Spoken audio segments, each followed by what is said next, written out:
Uno, 2, 3.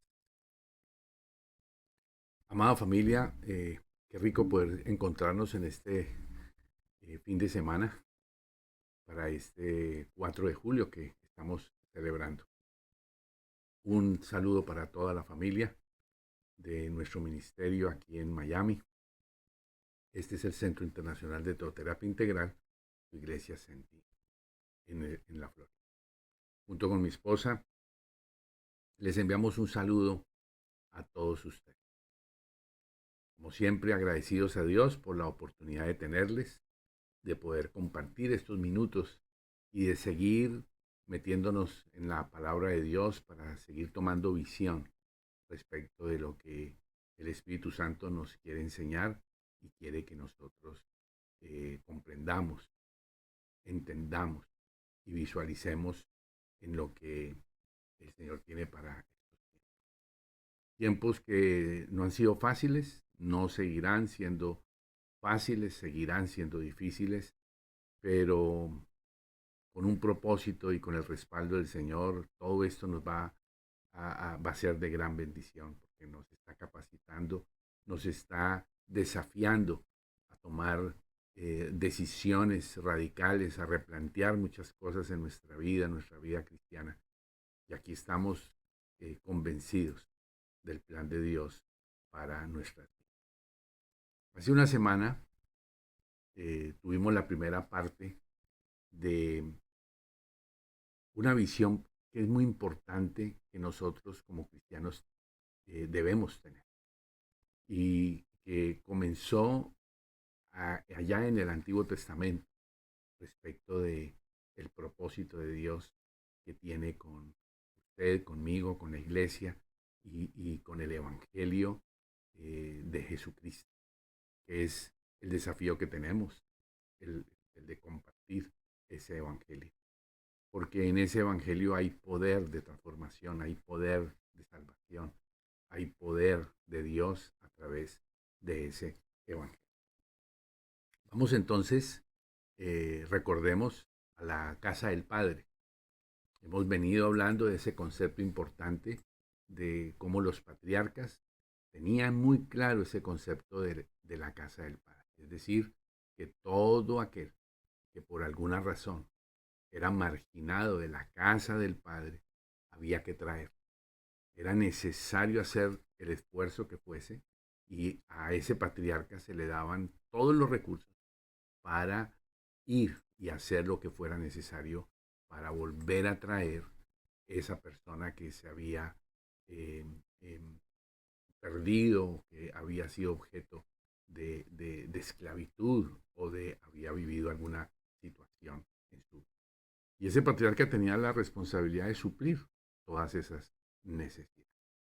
Y ese concepto es muy importante porque está impregnado en el Nuevo Testamento, en el llamado que Dios nos hace a nosotros como iglesia.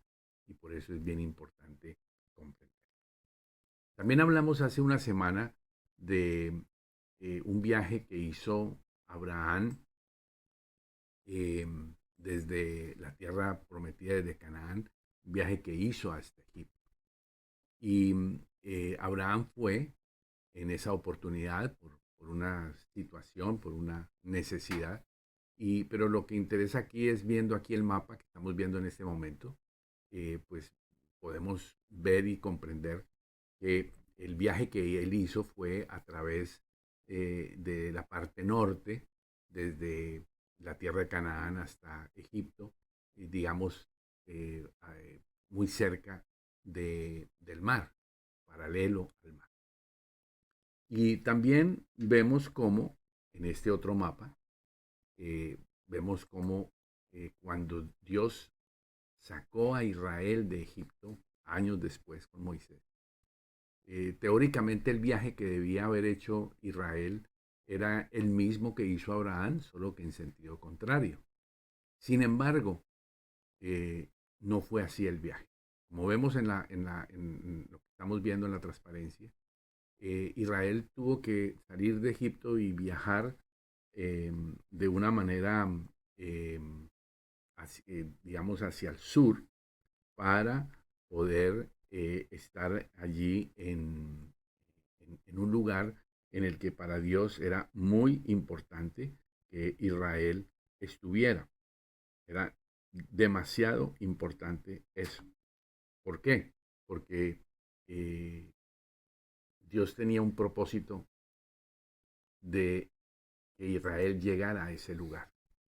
No fue un viaje directo, y eso lo tenemos que entender, que pues era un viaje que no tenía lógica, porque era ir desde el norte hasta el sur y después volver otra vez hacia el noreste mejor.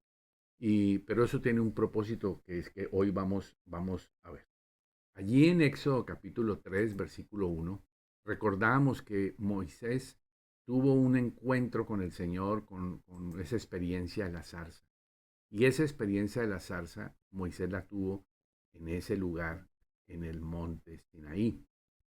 Por eso ese lugar es muy importante. Y esa cita que Moisés tuvo con el Señor en el monte Sinaí fue definitiva para que él pudiera comprender y entender los planes que Dios tenía con él. Después entonces, en Éxodo capítulo 4, versículo 22, vimos que Dios decide y declara que Israel era su primogénito. Es decir, teniendo en cuenta el concepto de la casa del Padre, Dios le estaba entregando a Israel la responsabilidad de llevar bendición a todas las naciones de la tierra. Ya Abraham le había dicho en Génesis 12, en ti serán benditas las familias de la tierra, todas las familias. Y posteriormente el Señor, nuevamente en Génesis 22, le dice a Abraham, ahora le habla de naciones de la tierra.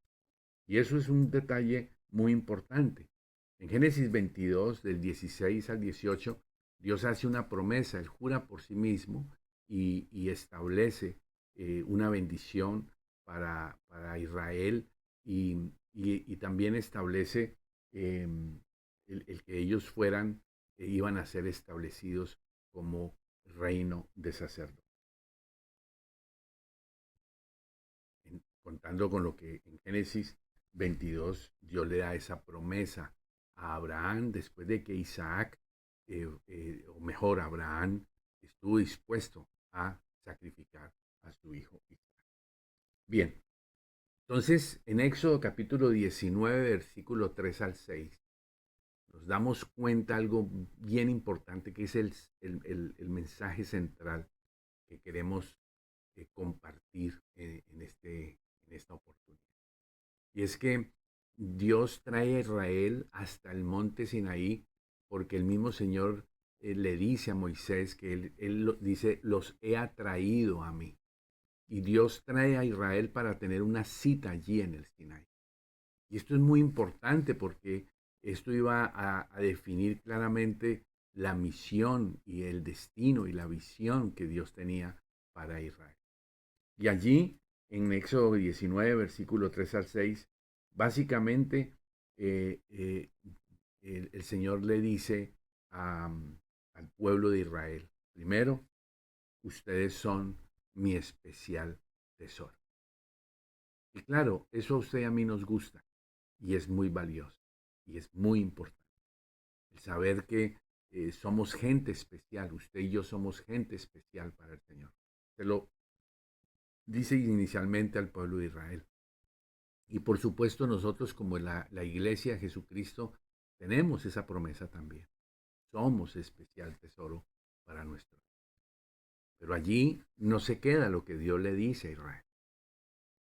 Segunda instancia le dice, y ustedes serán un reino de sacerdotes.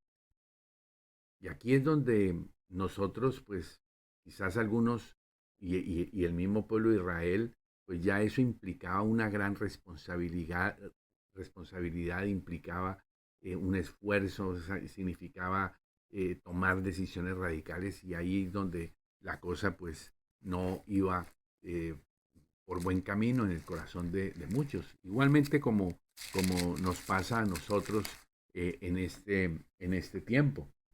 Entonces, allí el Señor eh, les recuerda. Acuérdense que en el versículo 5 le dice, ustedes son mi especial tesoro. En el versículo 6 les dice, ustedes van a ser un reino de sacerdotes. Y también en tercer lugar le dice, y ustedes van a ser gente apartada, gente apartada para algo bien especial. También aquí el Señor les está diciendo, yo fui el que los saqué a ustedes de Egipto. No fue su propio esfuerzo, no fue su capacidad. Y aquí Dios establece por qué es importante tenerlos allí con esa visión. Entonces la pregunta aquí es, ¿Israel eh, em, cumplió con su, digamos, con su responsabilidad? Israel entendió lo que Dios le había dado y pues realmente eh, no lo cumplió. Pues la iglesia también debemos preguntarnos, ¿estamos cumpliendo esa visión, esa misión? Porque quizás para muchos de nosotros la gran prioridad de la vida cristiana es que Dios nos bendiga. Dios ha prometido eso y eso es importante y Dios lo ha hecho y lo seguirá haciendo. Pero también el Señor ha establecido. Y vamos a ver la conexión que hay de esto que el Señor le dijo a Israel, al pueblo de Israel, y lo que en el Nuevo Testamento te dice a ti y me dice a mí. Vamos entonces a ver Apocalipsis capítulo 1, versículo 6. Allí en el capítulo 1, versículo 6, en el Nuevo Testamento dice que Dios nos ha hecho reyes y sacerdotes para Dios nuestro Padre. Y esto es muy importante tenerlo claro, porque dentro del plan de Dios está establecido que usted y yo seamos reyes y seamos sacerdotes. Y aquí vamos a profundizar este concepto de qué es eso de qué reino está hablando, qué implica el reino. Y en segundo lugar está Primera de Pedro, capítulo 2, versículo 9. Y en ese versículo, pues el Señor plantea igualmente eh, la bendición de establecer, dice, más vosotros sois linaje escogido, eh, confirmando lo que le había dicho al pueblo de Israel, especial tesoro. Después les dice, ustedes son un sacerdocio que tiene realeza, real sacerdocio, sacerdocio con realeza. En tercer lugar les dice, ustedes van a ser nación santa. Nación santa significa pueblo apartado. Ahora, el verbo y la forma como está dice, vosotros sois, es decir, ya es un pasado. Esa es el plan de Dios, que usted y yo entendamos a lo que hemos sido llamados y nos preparemos para eso. Dice que somos pueblo adquirido y eso significa que Dios Padre y Jesús pagó un precio muy alto en la cruz. Dice, ¿para qué? Ese para es muy importante en el versículo que estamos viendo en Primera de Pedro capítulo 2, 9. Dice, para que anunciemos las virtudes de Jesús, de aquel, dice allí, que nos llamó de las tinieblas a la luz admirable. Así que familia, les invito a que regresemos. Aquí ya, ahí están planteados los versículos. Ahora, quiero que por favor en este tiempo usted y yo entendamos qué significa esto de reino. ¿Qué significa esto de que habla al pueblo de Israel de que serían sus sacerdotes? ¿Y qué significa para usted y para mí hoy, en este siglo XXI y en el Evangelio? Recuerden que el Evangelio no es solo el Nuevo Testamento, sino el Evangelio comienza desde el Antiguo Testamento. ¿Qué implica un reino? Un reino implica que hay un rey y ese rey implica que gobierna sobre un territorio. Es decir, cuando hablamos de reino, estamos hablando de un territorio y estamos hablando de la existencia de un rey. Es decir, es la función de ese rey gobernar en ese territorio. Cuando la palabra de Dios nos habla de rey. Es decir, implica un territorio donde un rey gobierna. No es solo un espacio, no es solo un lugar, un territorio, sino es donde el rey de ese territorio, póngale mucha atención a esto, por favor, es obedecido. Ese es un concepto importantísimo dentro del reino. Lo que el Señor está estableciendo acá es: yo soy el rey de ustedes y ustedes lo que necesitan es: háganme su rey, deben hacerme su rey. Quiero que mi voluntad sea hecha, que mi reino venga. Lo que el Señor está diciendo es: quiero que mi poder y toda la gracia y misericordia que yo tengo venga a ustedes y a toda la humanidad a través del rey. Y por eso es importante que usted y yo entendamos por qué hacemos parte de este reino. Recuerde, el Señor está diciendo: yo quiero que ustedes sean mis sacerdotes, yo quiero que ustedes sean reyes en este reino, porque quiero que mi voluntad sea hecha. Es decir, el reino es en donde la voluntad de Dios se realiza. Y esto tiene que quedar muy claro en nuestro corazón, porque el reino de Dios y la vida cristiana no es para hacer mi voluntad, para que se haga mi voluntad, sino para que la voluntad de Dios en su reino sea hecha. Y usted y yo hacemos parte de ese reino, porque Dios lo ha establecido, porque Dios lo ha definido así. Y lo que el Señor nos está diciendo es: ustedes hoy, la iglesia, vayan y vivan intensamente haciendo mi voluntad y anuncien al mundo ese reino. Y en esencia eso era lo que le estaba diciendo al pueblo de Israel. Él les estaba diciendo: quiero vivir entre ustedes. Quiero que ustedes entiendan mi voluntad y busquen la gloria mía. Ese es el lenguaje que hay en el corazón del Señor. Porque la gloria de Dios se manifiesta cuando el ser humano es impactado por su gracia, por su misericordia, por su... Por eso nosotros no podemos quedarnos solamente con la bendición de la salvación. No podemos quedarnos solamente con la bendición del perdón de nuestros pecados. Tenemos que entender el evangelio completo. Implica que usted y yo estamos recibiendo no solo un privilegio, el ser rey y sacerdote de Dios nuestro Padre. Por supuesto que es un privilegio precioso. Sino debemos entender que más importante o de manera complementaria, ese privilegio tiene una gran responsabilidad. Necesitamos, para poder ejercer ese ministerio de reyes y sacerdotes, necesitamos ser radicales con lo que el Señor quiere. En este versículo el Señor plantea, dice, gente santa. Eso significa apartados para vivir en un estilo de vida especial, un estilo diferente a lo que el mundo vive. Nosotros como iglesia no podemos convertirnos a lo que el mundo plantea. El diseño de Dios lo que quiere es que nosotros como iglesia, siendo sal y siendo luz, transformemos el mundo. Demos sabor a través de la sal. Quitemos las tinieblas a través de la luz de Jesucristo. Así que esto es bien importante. ¿Qué es el Evangelio? Allá en Isaías 52:7 dice que son las alegres nuevas que se tienen que dar.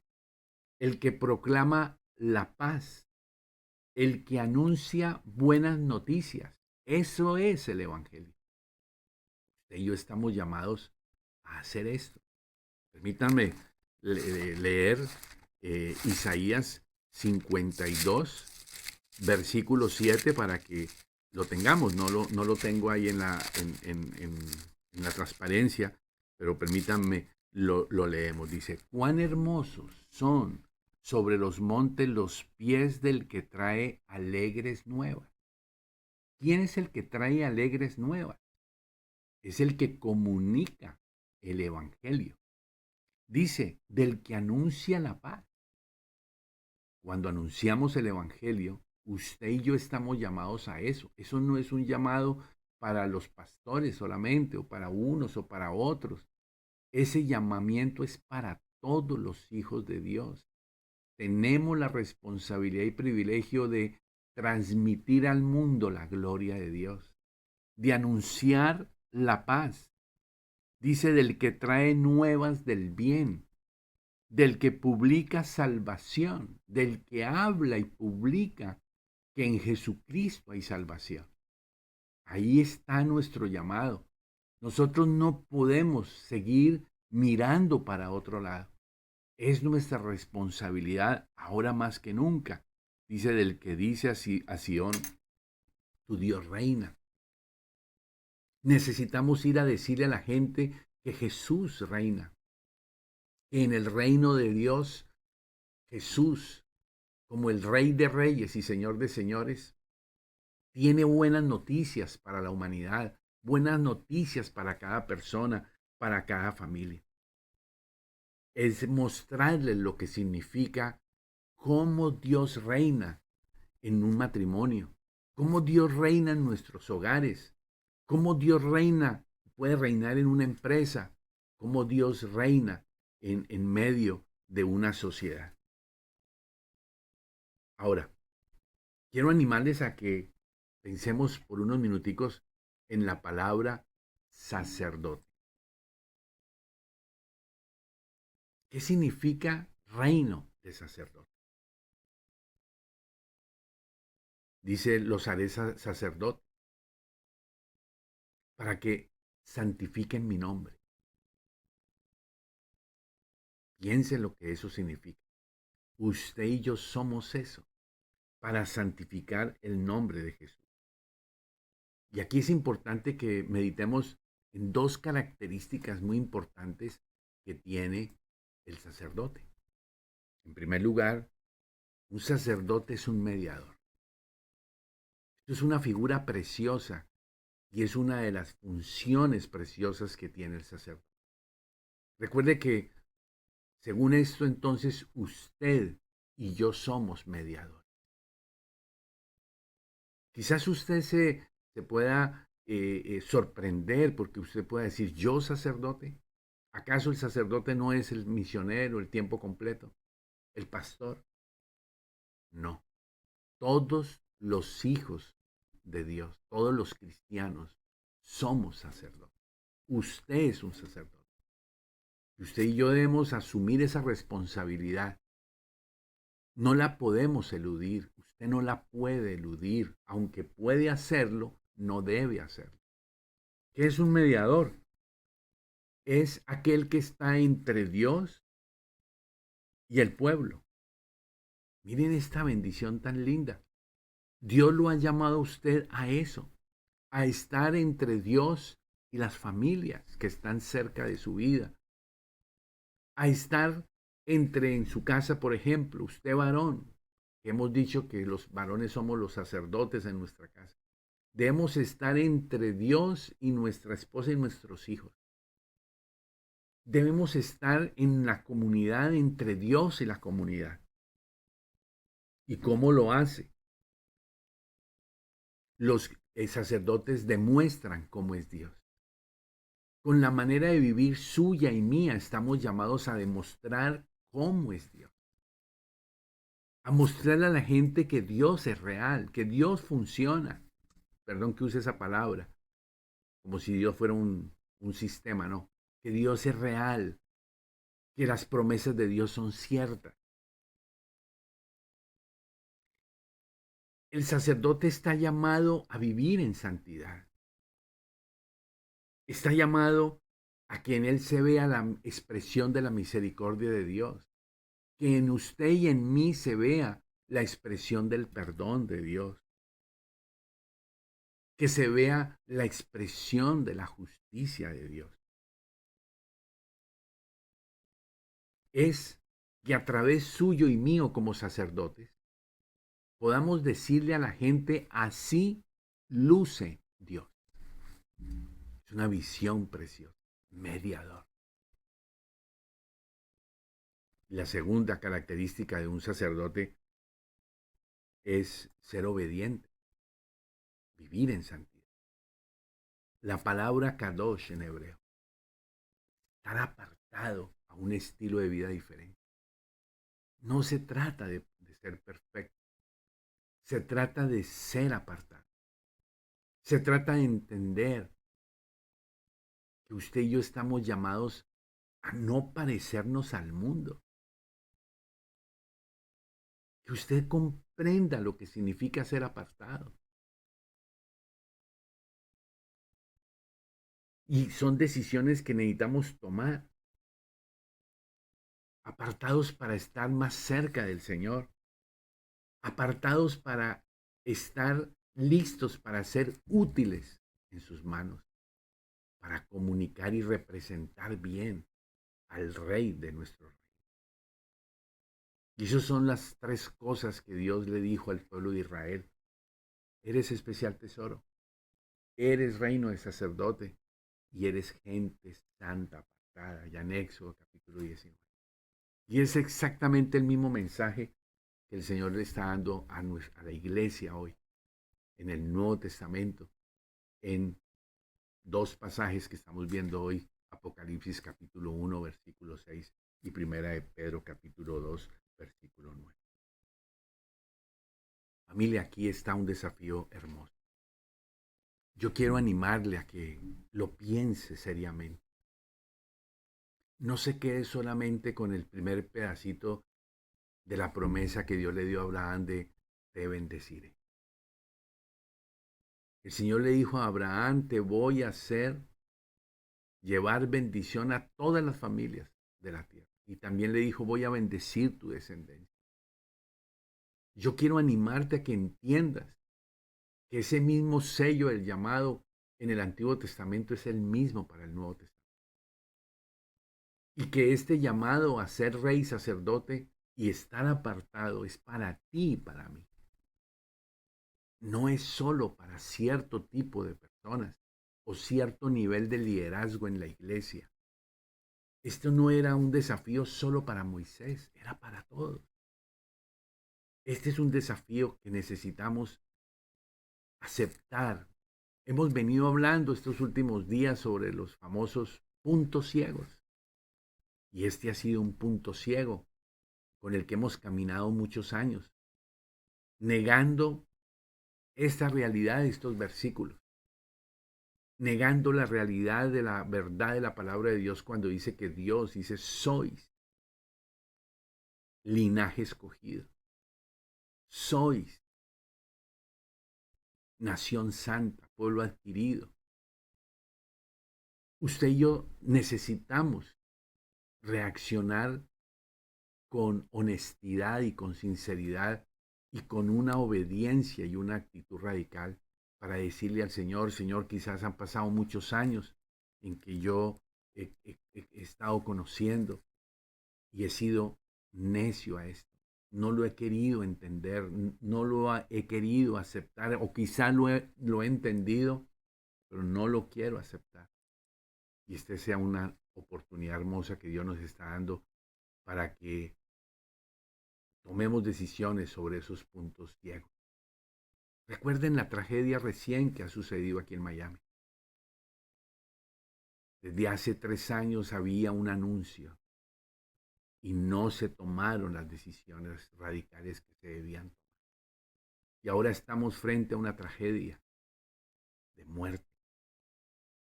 Si usted y yo como hijos de Dios, como cristianos, seguimos ignorando esto que Dios nos ha llamado a ser, reyes, sacerdotes, pueblo santo, escogido, linaje escogido, y nosotros seguimos viviendo de una manera livianita, seguimos enredados en las cosas del mundo y solo pensando en ser bendecidos, quiero decirles que las consecuencias de la muerte van a ser muy grandes, porque miles y millones de personas se van a ir a una eternidad sin Cristo, porque usted y yo no asumimos la responsabilidad de ser rey y ser sacerdote. Comprendo y entiendo que para usted esa palabra pueda ser muy grande. Comprendo y entiendo que usted no esté dispuesto a aceptar esa responsabilidad. Pero Dios ha prometido al Espíritu Santo para capacitarte, para implementarte. De la misma forma como Abraham, cuando recibió el desafío de ir y hacer lo que había que hacer, lo hizo. Y cuando recibió el desafío de sacrificar a su hijo Isaac, lo hizo. Y Dios usó la vida de Abraham. Y por ese testimonio de Abraham, usted y yo, hoy estamos aquí. Jesús vino, cumplió su plan y su propósito. Frente a una demanda radical del Padre, Él vino y cumplió con una obediencia radical. Aquí estamos usted y yo. Quizás usted y yo no nos veamos como sacerdotes, no nos veamos como reyes y no nos veamos como gente apartada, pero eso somos. Y usted y yo podemos dejar que el Espíritu Santo nos capacite para vivir de esa manera. No es cuestión de que usted pueda o no pueda, es cuestión de que usted quiera y deje que el Espíritu Santo lo capacite. Y termino con algo lindo que está en el Salmo 92:10, que esta semana mi esposa Ana Lucía me compartía. Dice el Salmo 92:10, pero tú aumentarás mis fuerzas como las del búfalo. Creo que fue alguien colocó este versículo y esta enseñanza y mi esposa me lo compartió. Dice, seré ungido con aceite fresco, dice el salmista. Está hablando de cómo él le está diciendo al Señor, tú aumentarás las fuerzas del búfalo. Pero después habla de algo que como que no tiene sentido, no, como que una cosa no tiene que ver con la otra. Dice, seré ungido con aceite fresco. Resulta que la enseñanza es que cuando el búfalo es atacado, cuando los depredadores naturales del búfalo atacan al búfalo, él hace algo particular. Él menea su joroba e inmediatamente él segrega un aceite por todo su cuerpo, de tal forma que cuando los depredadores ponen sus garras sobre ellos, ese aceite hace, la grasa hace que resbalen las garras. Y entonces se distribuye todo el aceite por el cuerpo de él y las garras resbalan. Y de esa forma sucede con la llenura del Espíritu Santo. Usted y yo somos ungidos por el Espíritu Santo con aceite fresco que nos rebustece, nos capacita, nos cuida, nos protege para que en esos momentos difíciles usted y yo podamos descubrir la fresca unción del Señor sobre nuestra vida. Por eso, familia, recuerden la casa del Padre. Usted y yo tenemos una responsabilidad de ir por todos aquellos. Recuerden aquellas tres partes de una sola parábola, aunque a veces la enseñamos como tres parábolas distintas. Pero realmente es una sola parábola con tres partes. Jesús habla de un pastor que pierde una oveja. Uno de 100. Y declara qué hace ese pastor. Dice que hace todo lo necesario. Y quizás usted y yo no lo comprendamos, pero ir por una oveja perdida requiere un gran esfuerzo para el pastor. Implica un gran riesgo dejar las 99 solas. Pero hay que ir por esa una que se perdió. Después Jesús habla de una mujer que pierde el 10% de su salario. Pierde una moneda de 10 Y dice esa parte que esta mujer busca de una manera desesperada y diligente la moneda hasta que la encuentra. Y tanto en la oveja perdida como en la moneda perdida hay un gozo manifiesto.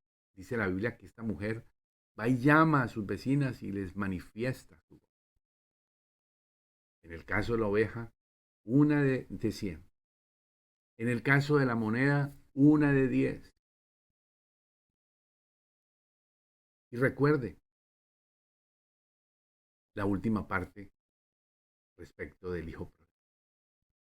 Y allí es cuando un padre de 2 hijos, uno se va, pierde uno. Y hay consecuencias muy graves dentro de la cultura de Israel y en la Biblia de un hijo cuando pide su herencia en vida. Es muy delicado. Y más delicado cuando un hijo pierde esa herencia y la malgasta en el mundo. Las consecuencias para ese hijo es que lo destierran, lo apartan, lo desconocen completamente. Y este hijo hizo eso. Pide su herencia en vida y se va perdidamente a vivir. Pero tanto la oveja como la moneda, como ese hijo, no regresan solos. Necesitan que alguien vaya por él. Y usted y yo estamos llamados a ir por ellos. Hoy sigue vigente más que nunca ese desafío. Quiero que usted entienda, de los 7.000 millones de personas que existen hoy en el mundo, se dice que el 40% son cristianos, unos 2.800 millones. Y de esos 2.800 millones, solamente el 30% son cristianos comprometidos. O sea que se reduce mucho más. Si hoy llegara el Señor Jesucristo, el 60% de la humanidad, 4.200 millones de personas, morirían e irían al infierno, a una eternidad sin Cristo. Esto asumiendo los muchos que se dicen cristianos y de pronto posiblemente no, porque no han confiado en Jesucristo realmente, porque simplemente hacen parte de un ambiente. ¿Cuál es el costo de que usted y yo no queramos aceptar el que somos especial tesoro para anunciar a Jesucristo? Que usted y yo somos reyes y sacerdotes y que estamos llamados a vivir de una manera diferente. Familia, el costo de no aceptar este desafío es muy alto. Yo le animo a que nos humillemos delante de Dios y le pidamos al Espíritu Santo que nos use, que nos use, que nos capacite y que nos permita vivir para su gloria y para anunciar las virtudes de aquel que nos sacó de las tinieblas a la luz admirable. Así de que, familia, en nuestro ministerio en Miami Centro, Dios está hablando claramente sobre este llamado que Dios nos hace. Vamos a responderle, seguro que sí. En medio de las dificultades que podamos tener, seguro que sí. Vamos a responderle. Así que, familia linda, por el 4 de julio que celebramos la independencia, celebramos la libertad de la esclavitud, digámoslo así. Espiritualmente, hoy nuestro país, los Estados Unidos, es un país que está bajo juicio. Y usted y yo estamos llamados a ser reyes y sacerdotes, a apartarnos de la forma como el mundo vive. Eso no significa que nos separemos del mundo, Estamos en el mundo, pero no somos del mundo. Estamos llamados a entender que en las manos de nuestro amado Dios, usted y yo somos especial tesoro para llevar bendición a todas las naciones. Vamos entonces a orar. Que Dios les bendiga rica y abundante.